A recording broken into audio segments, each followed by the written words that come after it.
एक भीषण महामारी की तरह फैला हुआ रोग है जिसे हस्त क्रिया कहते हैं, अंग्रेजी में जिसे मास्टरबेशन कहते हैं। इस हस्त क्रिया के द्वारा आगे चल करके वो नितांत नपुंसकता को प्राप्त हो जाता है। अब चिड़चिड़ा स्वभाव हो गया, एकदम निराश हताश उदास, अब क्या करें, शरीर नष्ट कर दें, और डिप्रेशन में पहुंचने लगे। हस्त क्रिया से संपूर्ण शरीर ढीला, फीका, दुर्बल, कमजोर और रोगों का प्रादुर्भाव होने लगता है। खड़े भोजन नहीं पाना चाहिए, लेटे भोजन नहीं पाना चाहिए, चलते हुए नहीं पाना चाहिए। बहुत गर्मा गर्म भोजन ब्रह्मचारी को नहीं करना चाहिए। इस महारोग का आना सहज है, पर इससे पिंड छुड़ा लेना बहुत ही कठिन है। किसी डॉक्टर की ना किसी दवा की कोई सामर्थ्य नहीं इसको छुड़ा सके। बहुत गौर से सुनना, और प्रायः इसको बहुत हल्के में लेकर के अपने जीवन को नष्ट किया जा रहा है। चाहे पुत्र हो या पुत्री, शिष्य हो या शिष्या, उसको ये बात समझावें कि ब्रह्मचर्य ही आपको लौकिक पारलौकिक उन्नति दिलाएगा। जैसे आप सुन रहे हो तो आपको एक चोट पहुंचाएंगे शब्द, या आपको उठाने की कोशिश करेंगे। अगर आपने पकड़ लिया शब्द का सहारा तो उठ जाओगे, कोई औषधि नहीं बचा सकती, आप स्वयं बच सकते हो। आप में अभी भगवान ने सामर्थ्य दी है। एक भीषण महामारी की तरह फैला हुआ रोग है जिसे हस्त क्रिया कहते हैं, अंग्रेजी में जिसे मास्टरबेशन कहते हैं। इससे बालकों से लेकर के बड़े तक का यह संहार कर रहा है महामारी। कौन सी महामारी? यह हस्त मैथुन, यह हस्त क्रिया। इससे बढ़कर नाशकारी कोई रोग नहीं है। बहुत ध्यान देने योग्य बातें हैं। आज शर्माया जाता है बातें अपने बच्चों से पूछने में, या अपने शिष्यों को उपदेश देने का यही समय नहीं। उपासना की नींव तो मजबूत होनी चाहिए, तब तो उपासना का मैल खड़ा है। कैसी बातें कर, क्रियाएं कर रहे हो,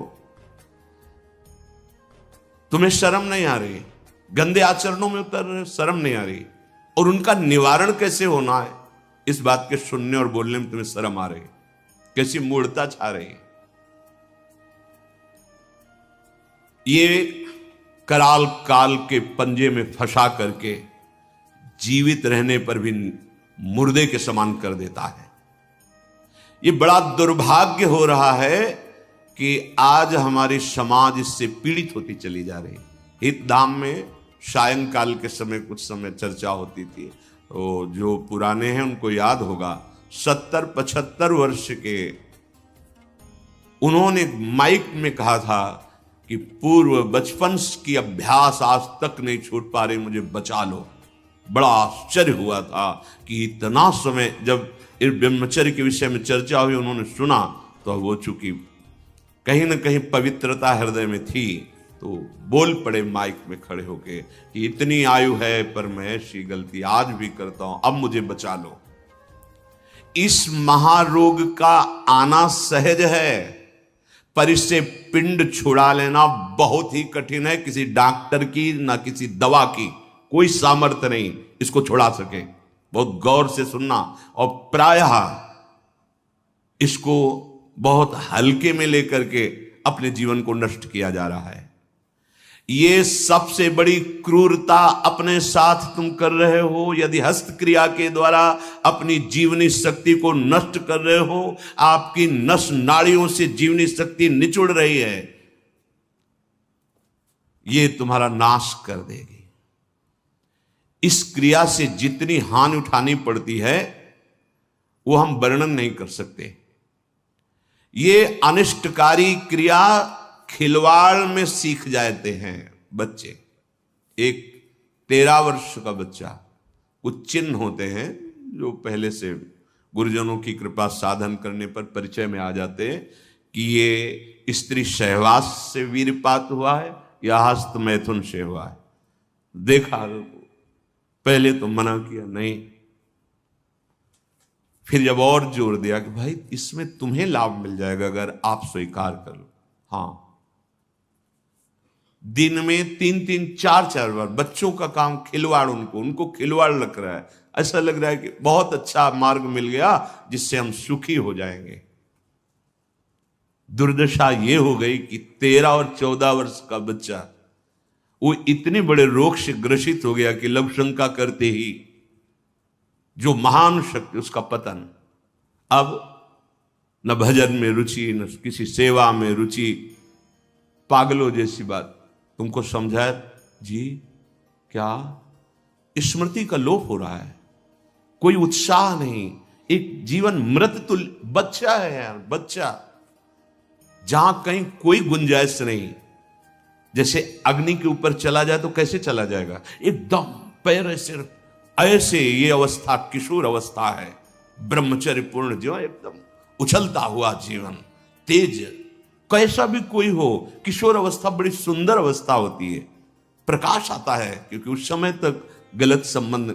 आज तो किशोर अवस्था प्रारंभ होने से ही ये दुर्दशा, मोबाइल, कुसंग, ये सब बहुत नष्ट कर रहा है, इसे खिलवाड़ समझा जाता है। और दुर्भाग्य की बात कि जो हमारे सलाहकार हैं वो उनको कहते हैं इससे रिलैक्स हो जाओगे। ओ अंग्रेजी का शब्द है हाँ, कौन सा, जो भी स्टेशन हो स्टेशन, बोले उससे मुक्त हो जाओगे, होश में, होश में। ये उन महापुरुषों के वचन है जो ब्रह्माकार वृत्ति में स्थित है। जैसे किसी लकड़ी में घुन लग जाता है और वो खोखली हो जाती है, ऐसे ही शरीर जर्जर हो जाता है। बहुत बहुत सावधानी की जरूरत है। ये मतलब इस हस्त क्रिया के द्वारा आगे चल करके वो नितांत नपुंसकता को प्राप्त हो जाता है। नशों में ऐसा दौर्बल्य, ऐसी कमजोरी आ जाती है कि सहवास के लिए सोचा मात्र खत्म हो गया, सहवास की योग्यता खत्म हो जाती, गृहस्थ मार्ग में चलने लायक नहीं रहता, संतान उत्पन्न करने की सामर्थ्य नहीं रहती। बहुत सावधानी की जरूरत है, इसे खिलवाड़ मत समझो।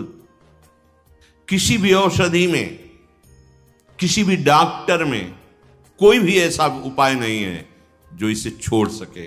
आपकी स्वीकृति ही एकमात्र है, सत्संग ही एकमात्र है, भगवत चिंतन, भगवत कृपा ही एकमात्र उपाय है कि इस महान रोग से, और ये वायरल की तरह फैल रहा है, जैसे कोरोना वायरल नहीं था ऐसे फैल रहा है।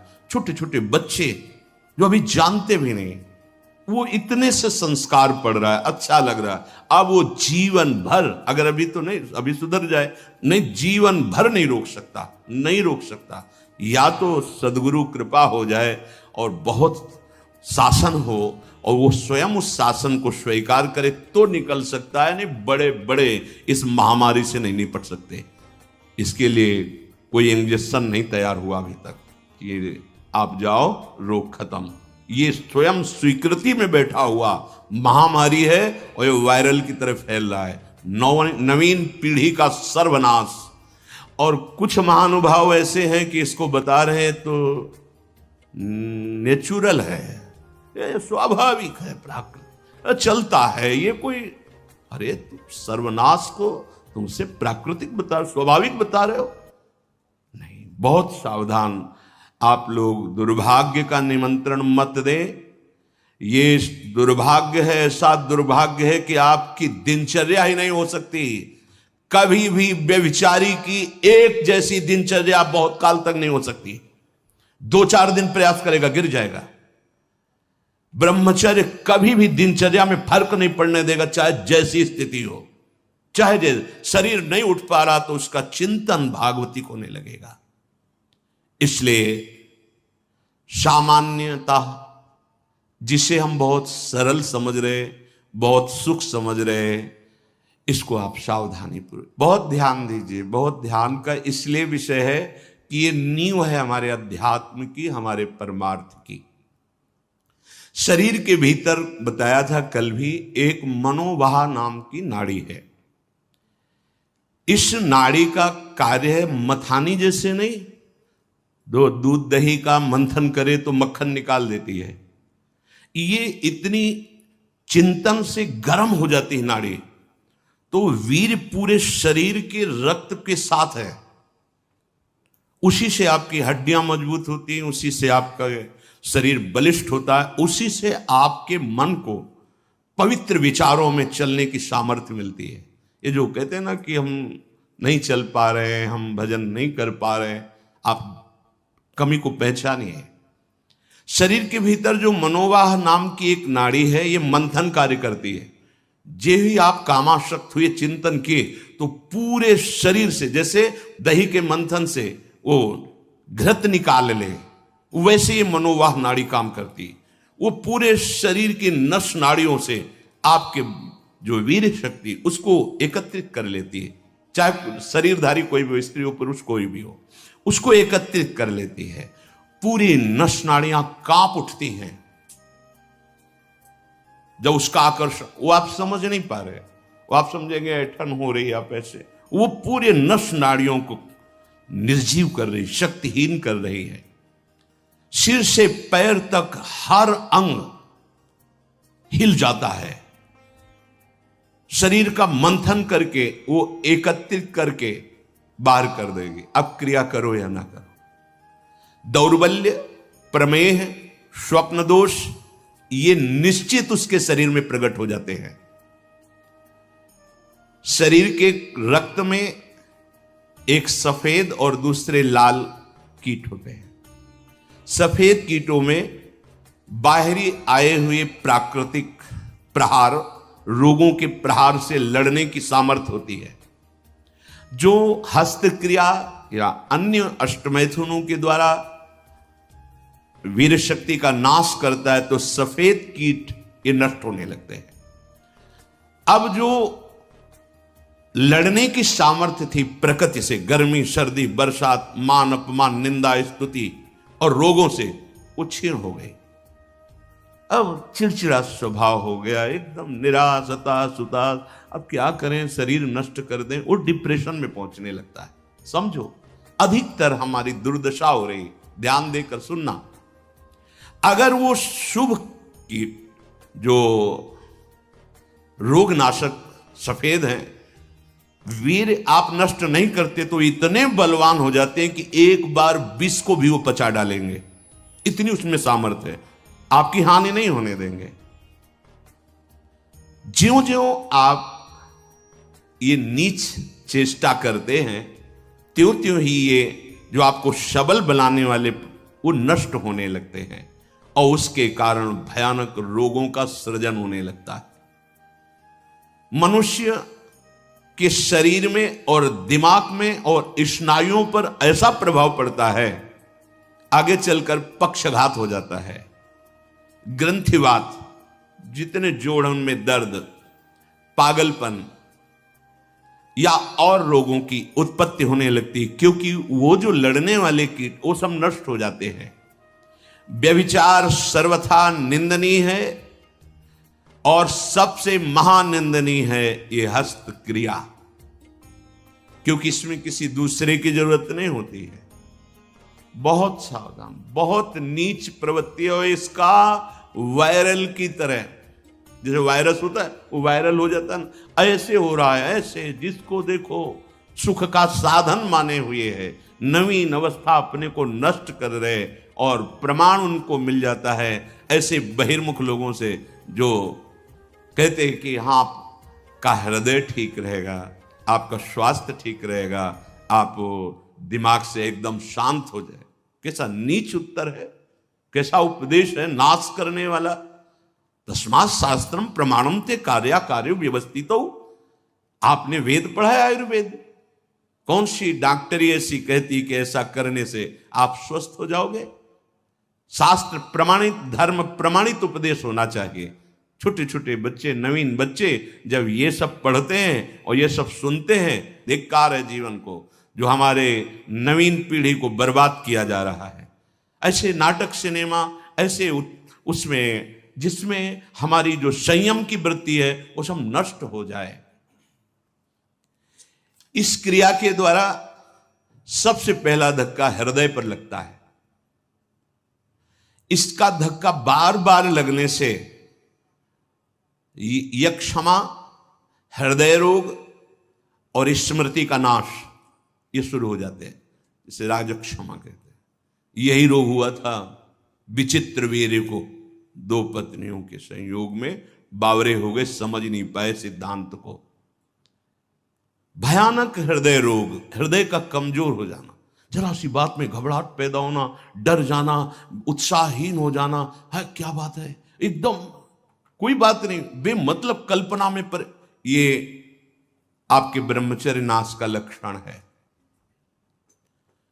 ऐसा अभागा मनुष्य जीता हुआ भी मृत्यु तुल्य है। मस्तिष्क में बिजली की तरह इसका प्रभाव पड़ता है ब्रह्मचर्य नाश का, वो एकदम क्षीण करता चला जाता है। याददाश्त नष्ट हो जाना, शरीर में एक अजीब सी पीड़ा होना, खाली खालीपन महसूस होना, सुबुद्धि का पूर्ण रूप से ह्रास हो जाना, प्रतिभा न रह जाना, तेज न रह जाना, उत्साह न रह जाना और पागल सा व्यवहार होना, यह शुरू हो जाता है ब्रह्मचर्य नाश से। मस्तिष्क कमजोर होते ही आंखों की ज्योति लड़खड़ा जाती है।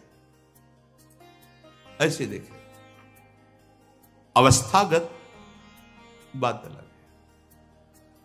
अभी ब्रह्मचर्य रह करके आप देखो, ये तो प्राकृतिक नेत्र हैं, आपके दिव्य नेत्र खुल जाएंगे।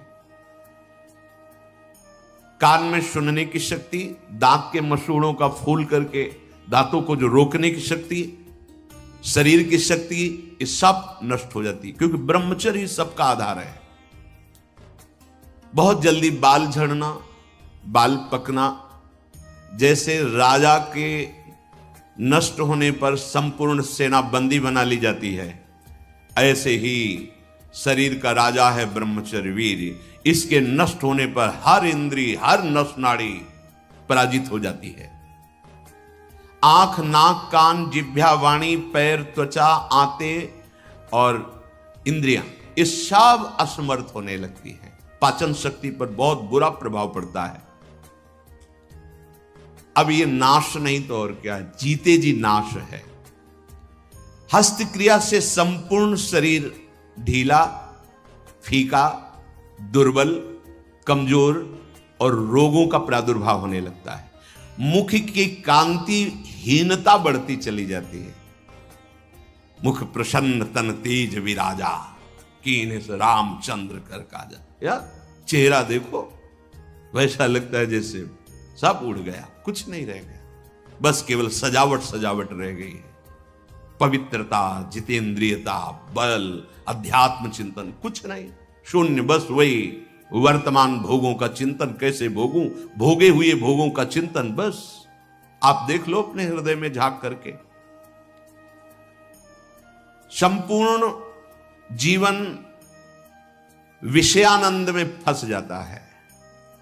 इंद्रिय दुर्बलता के कारण अगर वो गृहस्थ में भी गया तो वो गृहस्थ में भी अपने धर्म का पालन नहीं कर पाता, क्योंकि उसकी जो शक्ति है वो नष्ट हो चुकी है।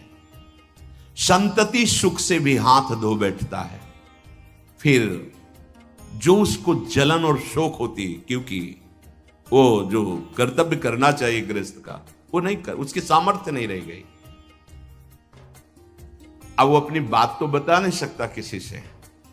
अब जो अंदर जलन हो रही उसका निराकरण कहीं नहीं है। सावधान हो जाइए, ना वैरागी और ना गृहस्थ कुछ नहीं रह पाओगे यदि ये गंदी बातें आप नहीं त्याग पाए। बोलो ऐसे आदमी की सुख की आशा क्या, और अंत में इसका परिणाम महापाप नरक मिलता है। ऐसा थोड़ी है कि आप सोचो कि मेरा शरीर मैं जो चाहूं कर लूं। नहीं नहीं, आपको दिया गया ये भागवतिक है, आपको प्रभु की तरफ से मिला है। जैसे आपका शरीर है और भी रिपोर्ट कर दी जाए कि आप अपने शरीर को नष्ट करना चाहते, आपको दंड मिलेगा इस बात का। आप शरीर का सदमार्ग में प्रयोग कीजिए, आप इसका असत मार्ग में आप इसको नष्ट करने का अधिकार नहीं रखते। यहां भी तो फिर भागवतिक विधान में तुम्हारा इतना अधिकार कहां कि तुम इसे मनमानी नष्ट कर दो। दुर्बल चित्त हो जाता है, संयम बिल्कुल नहीं रहता। जब कभी उसको इसका दोष अनुभव में आता है सुनने में, तो प्रतिज्ञा करता है, पर ऐसी हजारों प्रतिज्ञाएं वो रोज करता है, रोज तोड़ता है। क्यों? क्योंकि वो बल ही नहीं रह गया है। जो इस वासना से पीड़ित है, अगर थोड़ा भी हृदय सात्विक है तो शर्मिंदा रहता है, उसकी एक अजीब स्थिति अंदर रहती है, खुलकर किसी से बात नहीं कर सकता, आंख मिलाकर बात नहीं। और जो मलिन हृदय का होता है वो इतना अकड़ करके इतना राक्षसी प्रवृत्ति का हो जाता है, बिल्कुल ढीठ।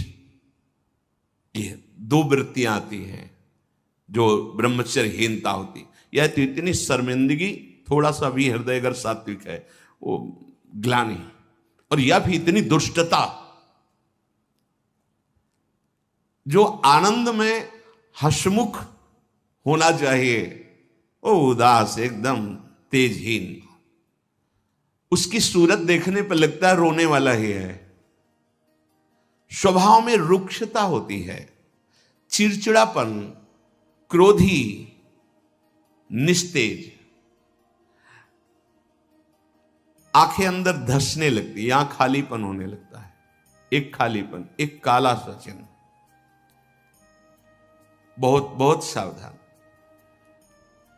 ये इतना भयानक रोग है कि जवानी में भी वृद्धावस्था के लक्षण प्रकट होने लगते हैं। किसी भी कार्य में मन न लगना, पड़े रहने की इच्छा होना, थोड़ी मेहनत करने पर हांफते रहना, आगे क्या करना ऐसे विचार करने की शक्ति नष्ट हो जाना, बहुत जल्दी क्रोध आकर के आवेश में कुछ ऐसे वचन बोलना, क्रियाएं करना। देखो ना, सुनने को मिलता, माता पिता को पीटा, ऐसा किया, वैसा। कुचिंताओं की बाढ़ आ जाती है, कुचिंताओं की। उसके हृदय में एक भय, एक जलन, एक घबराहट बनी ही रहती है। थोड़ी सी बात उसको पहाड़ जैसी मालूम होती है, विचार के द्वारा काट नहीं पाता है। बार बार झूठ बोलना उसका स्वभाव बन जाता है। बार बार भूख लगना या जठराग्नि का मंद पड़ जाना, ये दो दोष होते हैं। अन्न ना पचना या तो बार बार ऐसा लगना कि खाओ। और मलबद्धता आते, जब वीर शक्तिहीन हो जाती है तो मल को पकड़ने लगते हैं, उनमें सामर्थ्य नहीं रह जाती पचाने की या मल निकालने की, तो कब्जियत बनी रहती है। नींद का या तो नाना और या आना तो कुंभकर्ण जैसे सोना, पड़े हैं ऐसे दो। उठते समय निरुत्साह, आलस्य, आंखों को बहुत भारीपन होना, नहीं खुलने देना, ऐसा। जब आप संयम से चलेंगे ना, घड़ी की अलार्म की जरूरत नहीं होती, ठीक समय में नेत्र खुले, ऐसा नहीं, ऐसे नहीं, एक दिव्यता आती है। अभी आप उधर कदम सही ढंग से नहीं रख रहे, इसलिए है अलार्म बजते रहते, सो रहे। परमार्थ में या व्यवहार में भी आपको चलना है तो आपका संयम बहुत अनिवार्य है। अब बच्चे कहते हैं हमारी स्मृति काम नहीं करती है, पढ़ाई में मन नहीं लगता है, ऐसा क्यों नहीं लगता? आप देखो अपने आचरणों को, देखो पढ़ाई, ये तो इतने टेबलेट, इतना है सब, एक बार बोल दीजिए, कभी भी जीवन में पूछ लीजिएगा, उसे दोबारा पढ़ने की सुनने की आवश्यकता नहीं। एक बार अगर हम नहीं सुनना चाहते तो आप हल्ला मचाते रहो, बाद में पूछो तो ना हमने वर्तमान में सुना ना, बाद में उसकी स्मृति रहेगी। जहां स्मृति लगी वहीं लगी है। रात्रि में जो स्वप्न दोष होता है, इन्हीं गलतियों का परिणाम होता है। यदि आप ऐसी कोई गलती ना करें तो कल चर्चा में बताया था, स्वाभाविक कभी हो, वो उफान जैसा, वो जो संतानोत्पत्ति वाला, वो नहीं।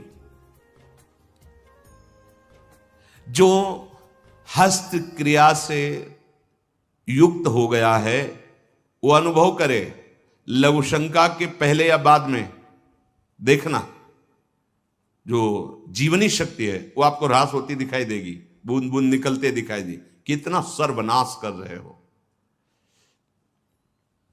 बाद में तुम सोचो हम ये विटामिन खा लेंगे, वो खा लेंगे, कुछ नहीं, उसकी पूर्ति नहीं हो सकती, उसकी पूर्ति नहीं हो सकती। आगे इसमें आता है ये जो आयुर्वेदिक औषधियां दी जाती हैं ये बलिष्ठ होती हैं, और ये चूंकि आपकी प्रवृत्ति गलत है, वो बलिष्ठ होकर आपको और कामोत्तेजना प्रदान करेंगी, तुम रोक कैसे पाओगे? संयम नहीं। इसीलिए कोई औषधि नहीं है, आप स्वयं औषधि हैं उसके। आपका दृढ़ निश्चय और कुछ व्यायाम, प्राणायाम, आहार शुद्धि और नाम जप, इससे आप शासन में ला सकते हैं। इस बात को कौन अपने बच्चों को बैठाल कर समझा रहा है? अगर वो नहीं है तो सावधान हो जाएंगे कि अगर कोई ऐसी बात बताता है तो माता पिता ने मुझे पहले सिखा रखा है कि ये बहुत नाशकारी क्रिया है, कभी ऐसा नहीं करना। आप बताते हैं क्योंकि आपको फुर्सत कहाँ है, आप अपने मनोरंजन में मस्त है, आपको यही लगता है खिलाना पिलाना ही केवल बच्चों का प्यार दुलार है। नहीं, कभी बैठा लिए, उनकी दिनचर्या देखिए, आप उनसे पहले इस महान दुर्गुणों का आगाह कीजिए कि ऐसी ऐसी बातें आगे कोई तुम्हें सिखा सकता है या तुम्हें है तो नहीं, जानकारी करनी चाहिए। अगर कभी ऐसा हो तो ऐसा मत करना। जो नवयुवक हैं, हाथ पैरों के जोड़ों में दर्द मालूम दे रहा है, शिथिलता हो रही, दिमाग में एक सनसनी बनी रहती है, आपको ये अश्लील चित्र देखना अच्छा लगता है, गंदी बातें करना अच्छा लगता है, ये सब उसी हस्त क्रिया का परिणाम है। जिनको बार बार एक स्वाभाविक लघु शंका लगती, एक बार बार ये आपका लक्षण है कि आपने ब्रह्मचर्य का नाश बहुत अच्छे से किया है। कोई भी हो, गृहस्थ हो, विरक्त हो, कोई भी हो, हाथ पैर में कंपन होना, चेहरे पे मुहासे उभर आना, एकदम उठ के खड़े हुए अंधकार सा छा जाना, स्मरण शक्ति का लोप हो जाना, चित्त का अत्यंत चंचल रहना, दुर्बलता, प्रतिज्ञा पूरी ना करना, कोई भी कार्य पूरा ना करना, दिमाग में हर समय गुस्सा गर्मी छाना, नेत्रों में जलन होना, क्षण में गुस्सा क्षण में शांत, माथा, कमर, मेरुदंड, छाती, इनमें दर्द होना। ये बिल्कुल ध्यान से सुन लीजिए। रीढ़ की हड्डी झुकाकर बैठने में आराम महसूस करना, ये सब उसी ब्रह्मचर्य नाश के लक्षण है। ब्रह्मचर्य आपको ऐसे बैठने ही नहीं देगा, और देखो जरा सी एकाग्रता का आएगा तो बिल्कुल सावधान। अरे महान शक्ति है। मुख से दुर्गंध और शरीर से दुर्गंध आने लगती है जो अपनी इस ब्रह्मचर्य शक्ति का नाश करता है, दुर्गंध युक्त शरीर हो जाता है। नाक के किनारे ऐसी हल्की हल्की झाई आने लगती है, ऐसे यहां हल्की हल्की झाइयां पड़ने लगती, काले दाग जिन्हें कहते हैं, ये चिन्ह है ब्रह्मचर्य का नाश करने की। आवाज में कोमलता नष्ट हो जाती है, रुक्षता आ जाती है, स्वभाव में अप्रिय स्वभाव बन जाता है। कोई भी तुम्हारे पास बैठना नहीं चाहेगा, वही बैठेगा जो तुम्हारे लक्षणों से युक्त होगा। किसी भी मार्ग में उसको कामयाबी प्राप्त करने का उत्साह नहीं रह जाता। कर एक नवयुवक भाई कह रहे थे कि अगर वचन सुनने को न मिलते तो हमने तो ठान ही लिया था कि अब अपने शरीर को पूरा कर देंगे। बचा लिया आपने हमारे जीवन। ओ बड़े भाव से गदगद होकर कह रहे थे, ये जैसे आप सुन रहे हो तो आपको एक चोट पहुंचाएंगे शब्द, ये आपको उठाने की कोशिश करेंगे। अगर आपने पकड़ लिया शब्द का सहारा तो उठ जाओगे, कोई औषधि नहीं बचा सकती। आप स्वयं बच सकते हो, आप में अभी भगवान ने सामर्थ्य दी है, अभी बच सकते हो। अगर आपने अभी अपने को नहीं संभाला, सोचो जरा, आप इतनी कीमती महान वस्तु को खिलवाड़ में नष्ट कर रहे हो। क्या चाहते हो? गृहस्थ में संतानोत्पत्ति के लिए आदेश है, व्यभिचार के लिए थोड़ी आदेश है। प्रत्येक माता